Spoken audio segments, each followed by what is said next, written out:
Today I'm going to talk about target practice. As you know, when you start the cello, you receive an instrument that has a fingerboard with no markings on it whatsoever, unlike a guitar which would have frets to help you know where to put your fingers. If we play the piano, the note is going to be right in front of us, so we just plunk it down as we see the notes, okay? However, as we're playing the cello, nothing here whatsoever. So what we try to do often is to mitigate that by putting tapes on the fingerboard. And that is a decent, very short-term solution, but not a good long-term solution. So rather than worrying about tapes right away, we want to try to find our notes with our ears. So it's going to be ear-hand coordination rather than eye-hand coordination. Why is this important? Well, when we are playing a piece of music, the music is in front of us, and so we're looking ahead of us. If we also want to think about our sound, which I think is very important, we also want to watch our bow, which means our contact point and where we are, the bow placement, where we are in the bow, and also the angle and the tilt. We want to be able to see these things because that affects our sound greatly. The last thing is the pitch. And if we're distracted by looking over here, we're probably going to miss up there and probably lose our place on the page or the screen, depending on what we're using for music. So in an effort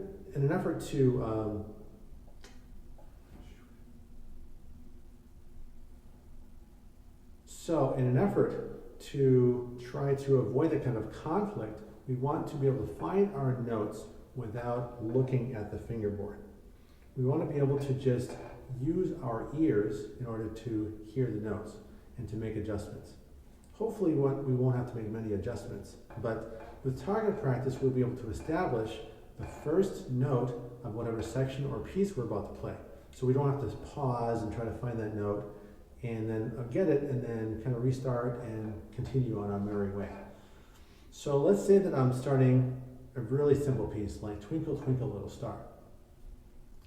So that might be one of the first pieces I end up playing on the instrument as I'm a beginner. So the first note that I use a finger for is going to be the first finger on the A string if I'm playing in D major. I'll be playing Twinkle Twinkle Little Star, okay?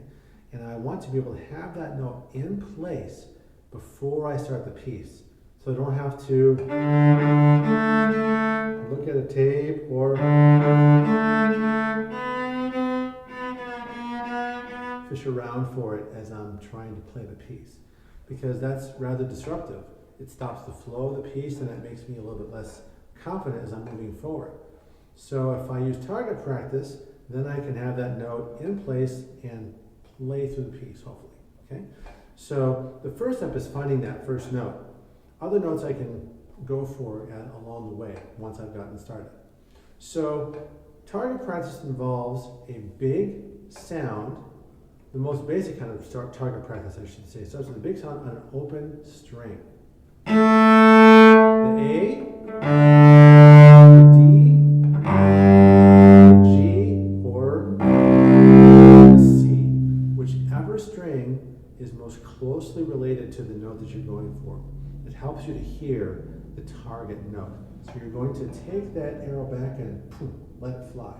You're not going to, hope I get it, okay, and most likely miss it. That applies to archery, basketball, like a free throw, bowling, a tennis serve, lots of different kinds of sports have the same kind of analogy going on. We want to do it with confidence. And if we miss it, we missed it. We get another shot, okay?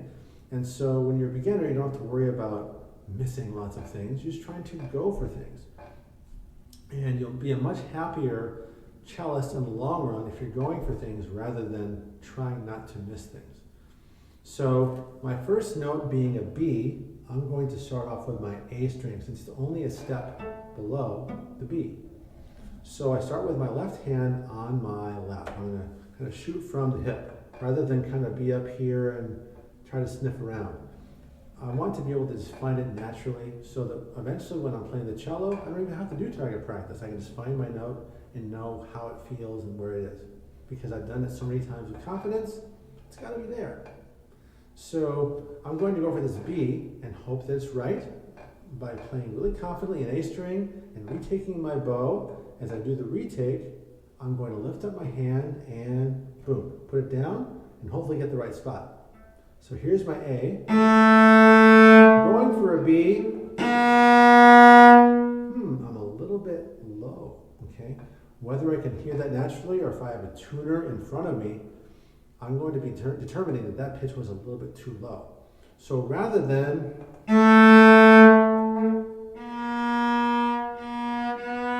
well, that's my note. I don't want to use any fudge whatsoever or, again, fish around or hunt around for that note. I want to just nail it. So I was too low, so I think, I need to go higher next time. I still missed it. I might have even been a little bit lower than the last time. So that gives me two choices.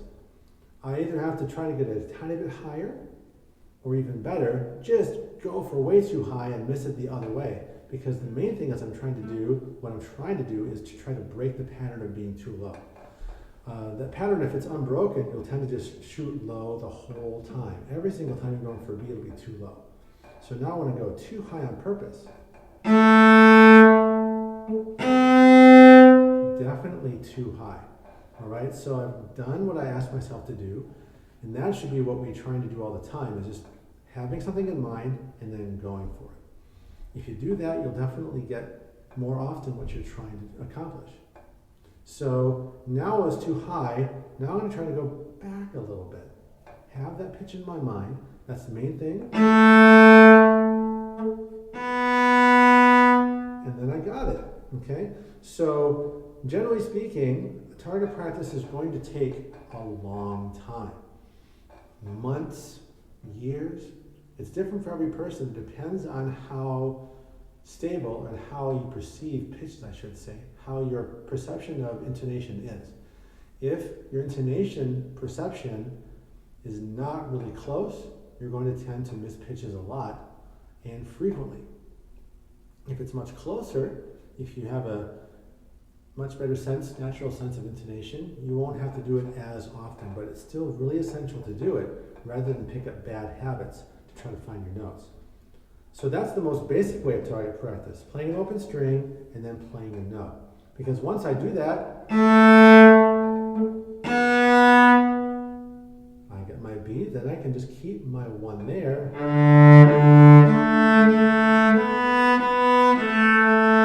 And be on my way to play through the whole piece. Rather than stopping and starting at every single pitch that I miss, particularly the first pitch where there's a finger involved. If I can get that pitch down, then I can at least have a good start. If I get my fourth finger wrong, then I can worry about how to get from my 1 to my 4 to play that in tune, but I don't have to worry about the first pitch.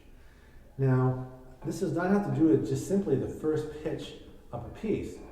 I would say this has to do with the first pitch that you play within a section wherever you're starting. It has a fingered note, I should say. So if I'm starting with the third measure of Twinkle Twinkle Little Star, I'm starting at a G. That's the fourth finger on the D string. So I want to play the G string for that because it's another G, just an octave lower. Same thing, I want to be able to get my pitch, and then I can continue with Twinkle Little Star from the pitch that I know is really correct. So that is, again, the most basic form of target practice. Another one that I use, that I teach my students, is the octave rule, where I'm shifting for a note, going for a note that might be higher, or like a D sharp, for example. Like an E flat. Hearing that interval is not so easy to hear. That's called the tritone, an augmented fourth, or a diminished fifth. You call it a demented fifth, but it's actually diminished fifth. Okay? So what I'm trying to do is try to hear where that E flat is. I don't have a really good string that's adequate for me to hear that pitch relationship. So I might try to find my E flat an octave lower. I found that E flat, and now I'm going to use that E flat to find my higher E flat.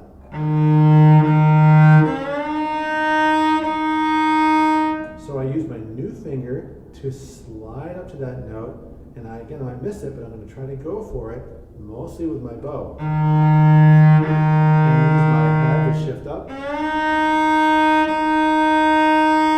Once I hit that note, then I can start whatever section that is. If I'm playing Twinkle Little Star in B flat major, well, that's what I would do. So those are a couple different ways of using target practice. Now, if you're on stage trying to find your first note, I wouldn't go,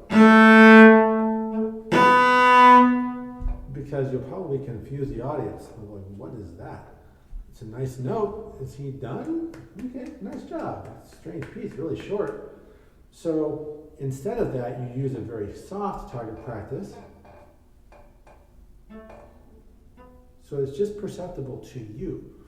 And then you can start with your piece. It's